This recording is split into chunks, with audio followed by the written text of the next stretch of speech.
Ililipat ko na yung mga koi. Sobrang laki na kasi nila eh. Now na ilipat ko na lahat ng goldfish and lahat ng koi dito sa ating plant box. And then magulo pa yung tubig, hindi pa siya clear pero hopefully soon mag-crystal clear din yan. Ayan, nandiyan na yung ating mga koi.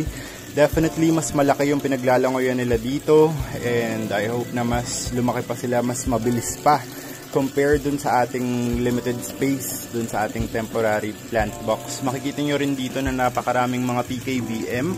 Ayun o, yun yung mga test fish natin nung nakaraan. Sobrang nag-breed na talaga sila ng sobrang dami. And hinayaan ko na lang sila dyan kasi test fish lang naman sila.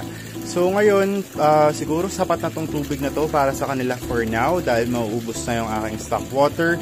And lilinisin ko pa yung isang pond doon. I-clear ko yung mga dumi para mag-crystal clear naman paano yung tubig doon.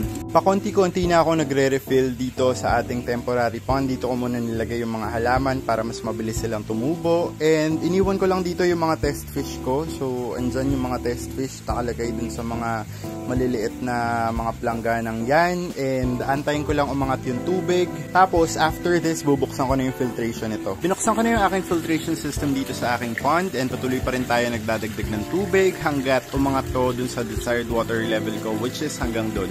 Ito na yung ating temporary pond. Ayan, tinanggal ko na yung mga koi and goldfish. Iniwan ko lang yung mga test fish. Nilagay ko dyan yung mga konting halaman. Ito naman yung ating drip plant box. Nilagay ko dito yung mga koi and yung mga goldfish. And okay naman sila, kaso lang hindi pa ako satisfied dun sa tubig. Baka palitan ko pa siya. Nagsisi ako, dapat nilinis ko na lang totally yung ating drip plant box para nag-crystal clear man lang yung tubig.